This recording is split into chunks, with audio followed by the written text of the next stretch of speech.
And now it's time. The Ides of March have come, and it is time, sadly, to kill Caesar. Hopefully, you watched the Course Hero video before we read today. But as you'll know, on the way to the capital, Caesar's going to encounter Artemidorus and ignore his warnings. And hopefully you understand that inside the Senate House, the reason that these guys are all kind of crowding around Caesar is they are coming near him to petition him to let the brother of, I believe it's Metellus Cimber's brother, basically to free him or to let him off the hook for a crime. All right, here we go. Julius Caesar, Act 3, Scene 1. Big day.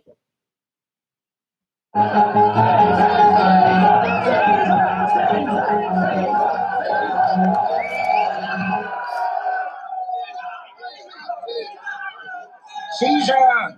The Ides of March are come? Aye, Caesar, but not gone. Hail, Caesar!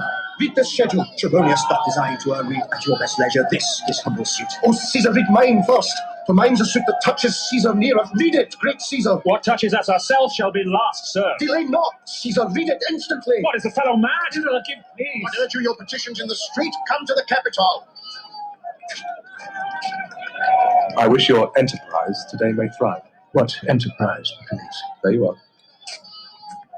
What said Papilius Lena? We wish today our enterprise might thrive. I fear our purpose is discovered. Look how he makes to Caesar. Mark him. Casca, be sudden, for we fear prevention. Brutus, what shall be done? If this be known, Cassius or Caesar never shall turn back, for I will slay myself. Cassius, be constant. Papilius Lena speaks not of our purposes, for look, he smiles, and Caesar doth not change. Trebonius knows his time. For look you, Brutus, he draws Mark Antony out of the way. Where is Metellus Cimber? Let him go and presently prefer his suit to Caesar. He is addressed. Press near and second him. Casca, you are the first to raise your hand. Aye. Are we all ready? What is now amiss that Caesar and his Senate must redress? Most high, most mighty, and most puissant Caesar, Metellus Cimber throws before thy seat an humble heart. I must prevent these, Cimber! These couchings and these lowly courtesies might fire the blood of ordinary men and turn preordinance and first decree into the lane of children. Be not fond to think that Caesar bears such rebel blood that will be thawed from the true quality with that which melteth fools. I mean sweet words, low crooked curtsies, and base spaniel fawning. Thy brother by decree is banished. If thou dost bend and pray and fawn for him, I spurn thee like a cur out of my way. No, Caesar doth not wrong, nor without cause will he be satisfied. Is there no voice more worthy than my own, to sound more sweetly in great Caesar's ear for the repealing of my banished brother? I kiss thy hand, but not in flattery, Caesar, desiring thee that Publius Cimber may have an immediate freedom of repeal. What, Brutus? Pardon, Caesar, Caesar, pardon. As low as to thy foot doth Cassius fall, to beg enfranchisement for Publius Cimber. So notice that all of them are sort of crowding around and getting nearer to him as they petition for Publius Cimber to have his banishment repealed. Now Caesar's about to give a pretty famous speech, and I want you to look at it carefully. They are saying, really? You're not going to pardon this guy? Really? We can't move you? And they're kind of kneeling down at his feet. And all of a sudden, Caesar gives this speech that says, look, if I were the kind of person that you could move, then this would work. But when I make a decision, it's done. I'm as permanent as the North Star. And he talks about how firm and how strong he is here. Also, he gives a little hint at his own ego. Could be well moved if I were as you. If I could pray to move, prayers would move me. But I am constant as the northern star, of whose true fixed and resting quality there is no fellow in the firmament. There's no one equal to me. The skies are painted with unnumbered sparks. They are all fire, and every one doth shine. But there's but one in all doth hold his place. So in the world 'tis furnished well with men, and men are flesh and blood and apprehensive. Yet in the number I do know but one that unassailable holds on his rank unshaked of motion. And that I am he, let me a little show it even in this, that I was constant Cimber should be banished, and constant to remain to keep him so. Oh, Caesar. Hence, but thou lift up Olympus, great Caesar, that the Brutus bootless kneel. Weak hands for me. That too, Brutus. Then fall Caesar.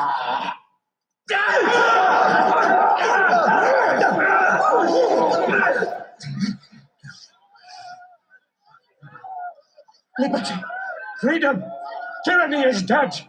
Run hence, proclaim, cry it about the streets. Come to the common pulpits and cry out, liberty, freedom, and enfranchisement. People and senators, be not affrighted. Fly not, stand still.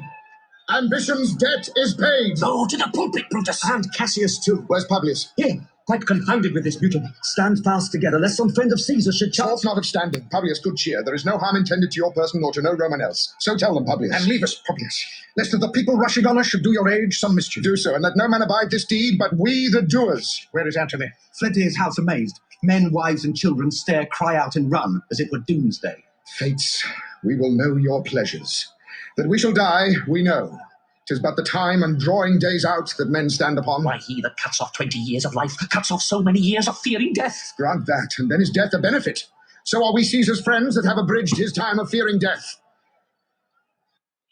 So now, obviously, this is quite a scene. Some people are amazed, other people are running, some people have blood all over them. So, people are kind of freaking out. And so now these guys are kind of talking. I love Casca, who says, oh, we've cut off the last 20 years of his life. And so he has less time to fear death. And Brutus is like, yeah, that's a good idea. Death is a benefit now. And then he's going to ask them all to stoop in Caesar's blood almost ceremoniously. Now, one thing I want to say that's interesting is there's a line that's coming up here where he'll say, boy, how many ages hence will this, our lofty scene, be acted over and over in states unborn and accents yet unknown?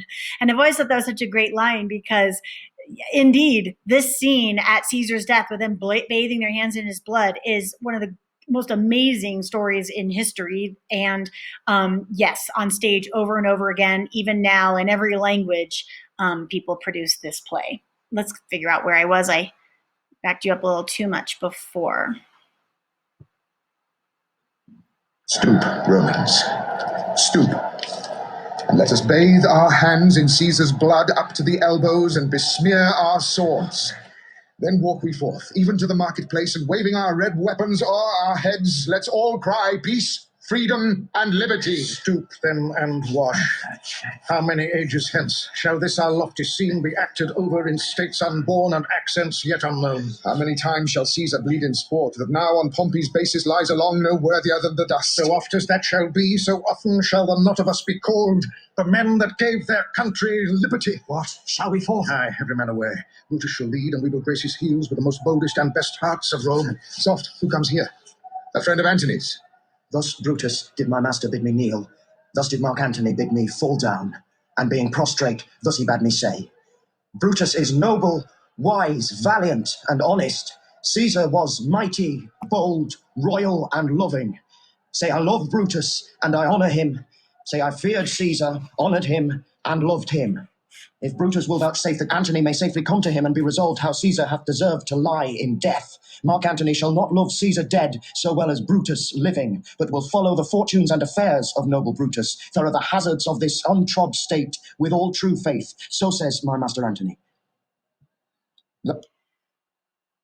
Mark Antony has sent a servant because obviously it's a little bit, this is a dangerous scene. And when you're right, when someone you know well has just been murdered, you might not want to just show up on the scene. He sends a servant first to ask if it's safe and okay for Mark Antony to come and to understand what's happened. Brutus is going to say, sure, let him come here and we will not hurt him. He will depart untouched. Master is a wise and valiant Roman. I never thought him worse. Tell him, so please him come unto this place, he shall be satisfied, and by my honour depart untouched. I'll fetch him presently. I know that we shall have him well to friend. I wish we may, but yet have I a mind that fears him much, and my misgivings still fall shrewdly to the purpose. Interesting that Marcus Brutus thinks that there's really no danger in letting Mark Antony come in, but Cassius, who still, remember, he's emotional, he understands the the emotions and the psychology of men, says, I don't know, I'm worried. I still fear him. Remember when he wondered if Antony and Caesar should fall together, and Brutus is like, no, that would just be too much. So now what's going to happen is Mark Antony has to come in, and I want you to understand that he is in a really tough position. He cannot come in here and act horrified over Caesar's death, because he could get murdered too. So he has a really lots of eggshells to walk on. He has got to walk in there, find out what happened, and somehow make these conspirators think that he is still their friend despite it. And so here is where that manipulation starts to turn. Here comes Antony. Welcome, Mark Antony. He sees the body. Mighty Caesar, dost thou lie so low? Are all thy conquests, glories, triumphs, spoils shrunk to this little measure? Fare thee well. I know not, gentlemen, what you intend. Who else must be let blood? Who else is rank? If I myself, there is no hour so fit as Caesar's death's hour, nor no instrument of half that worth as those your swords made rich with the most noble blood of all this world. I do beseech ye, if you bear me hard, now whilst your purpled hands do reek and smoke fulfill your pleasure. Live 1,000 years, I shall not find myself so apt to die. No place will please me so, no mean of death, as here, by Caesar and by you, cut off the choice and master spirits of this age. Oh, So basically, Mark Antony is aware to know that if anyone other than Caesar is going to die, it will be him. He is shocked and dismayed to see the ravaged, bloody body of Caesar, but he knows he's got to bide his time and make friends with these conspirators. So when he says, look, if you need to kill me too, this is a fitting time, and they basically say, oh no, Antony, we're not going to kill you. Antony, beg not your death of us. Though now we must appear bloody and cruel, as by our hands, and this our present act you see we do, yet see you but our hands, and this the bleeding business they have done. Our hearts you see not. They are pitiful. And pity to the general wrong of Rome, as fire drives out fire, so pity, hath done this deed on Caesar. For your part, to you our swords have leaden points, Mark Antony. Our arms in strength of malice, and our hearts of brother's temper, do receive you in with all kind love, good thoughts, and reverence. Your voice shall be as strong as any man's in the disposing of new dignities. Only be patient till we have appeared. I think it's interesting that Cassius is like, hey, by the way, you can be powerful too if you get on our side. Multitude beside themselves with fear, and then we will deliver you the cause why I, that did love Caesar when I struck him, have thus proceeded. I doubt not of your wisdom. Let each man render me his bloody hand. First, Marcus Brutus, will I shake with you? Next, Caius Cassius, do I take your hand?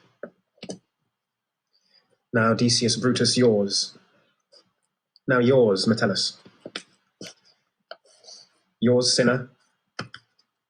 And my valiant Casca, yours. Though last, not least in love, yours, good Trebonius. Gentlemen all. Alas, what shall I say? My credit now stands on such slippery ground that one of two bad ways you must conceit me, either a coward or a flatterer. That I did love thee, Caesar. Oh, 'tis true. If then thy spirit look upon us now, shall it not grieve thee dearer than thy death to see thy Antony making his peace, shaking the bloody fingers of thy foes? Most noble in the presence of thy corse. Had I as many eyes as thou hast wounds, weeping as fast as they stream forth thy blood, it would become me better than to close in terms of friendship with thine enemies. Pardon me, Julius. Here wast thou bade, brave heart. Here didst thou fall, and here thy hunters stand, signed in thy spoil and crimsoned in thy leave. Oh, world, thou wast the forest to this heart, and this indeed, O world, the heart of thee.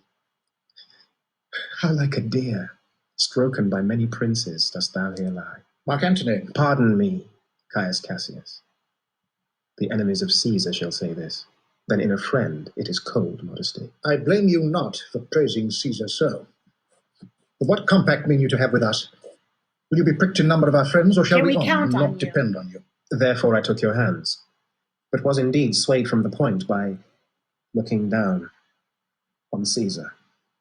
Friends am I with you all, and love you all, upon this hope, that you shall give me reasons why and wherein Caesar was dangerous. Or else were this a savage spectacle? Our reasons are so full of good regard that were you, Antony, the son of Caesar, you should be satisfied. That's all I seek.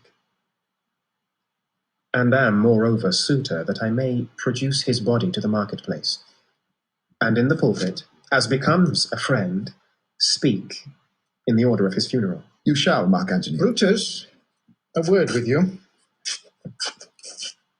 You know not what you do. Do not consent that Antony speak in his funeral.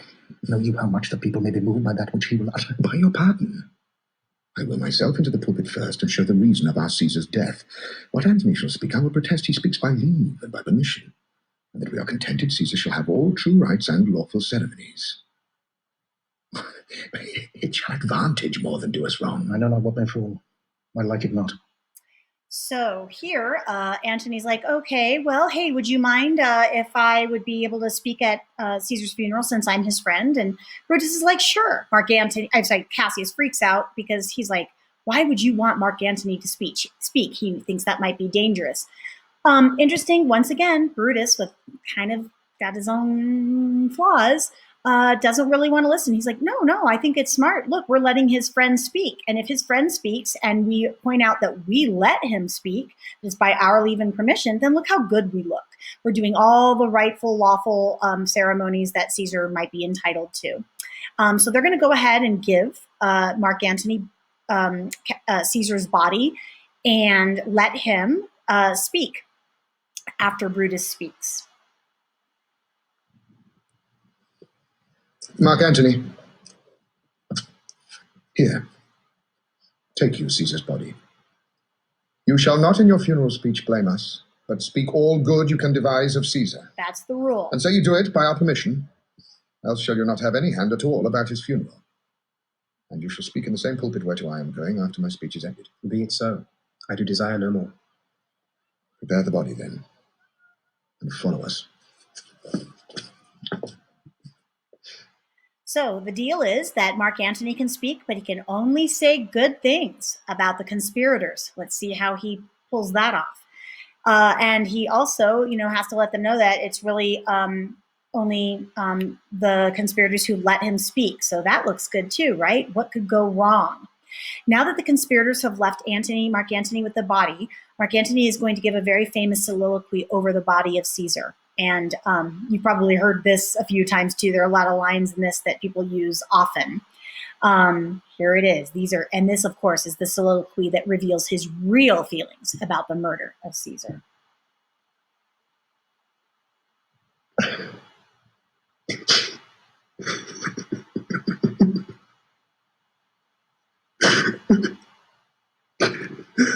Oh, pardon me, thou bleeding piece of earth, that I am meek and gentle with these butchers. Thou art the ruins of the noblest man that ever lived in the tide of times. Woe to the hand that shed this costly blood. Over thy wounds now do I prophesy, which like dumb mouths do ope their ruby lips to beg the voice and utterance of my tongue. A curse shall light upon the limbs of men. Domestic fury and fierce civil strife shall cumber all the parts of Italy. Blood and destruction shall be so in use, and dreadful objects so familiar, that mothers shall but smile when they behold their infants quartered with the hands of war. All pity choked with custom of fell deeds, and Caesar's spirit, ranging for revenge, with Arte by his side come hot from hell, shall in these confines with a monarch's voice cry, havoc, and let slip the dogs of war. That this foul deed shall smell above the earth with carrion men groaning for burial. You serve Octavius Caesar, do you not? I do, Mark Antony. Caesar did right for him to come to Rome. He did receive his letters and is coming. And bid me say to you, by word of mouth, He sees the body. Oh, Caesar. Thy heart is big. Get thee apart and weep. Passion, I see, is catching, for mine eyes, seeing those beads of sorrow stand in thine, began to water. Is thy master coming? He lies tonight, within 7 leagues of Rome. Post back with speed and tell him what hath chanced. Here is a mourning Rome, a dangerous Rome. No Rome of safety for Octavius yet. Hie hence and tell him so. Yet stay a while. Thou shalt not back till I have borne this course into the marketplace. There shall I try in my oration how the people take the cruel issue of these bloody men. According to the which thou shalt discourse to young Octavius of the state of things. Lend me your hand. So on this part, when Antony is left alone, he finally reveals his true feelings towards the men when he called them butchers, calling on all the gods. You may have noticed here in this speech here, these are pretty violent images. Mothers are going to smile when they behold their infants quartered with the hands of war, et cetera, et cetera. Antony invokes, using all these images that are bloody and brutal, Antony curses both the conspirators and Rome. Using all sorts of these bloody images, he invokes the spirit of Caesar and vows that that he will revenge Caesar's murder by unleashing the most devastating and destructive forces of hell. And almost as if his prayers are immediately answered, here comes the news from this servant that Julius Caesar's grandnephew, his only living relative and heir, is within 21 miles of Rome. So Julius Caesar may be dead, but another Caesar is moving in quickly to assume his place. And that is why Mark Antony is kind of psyched.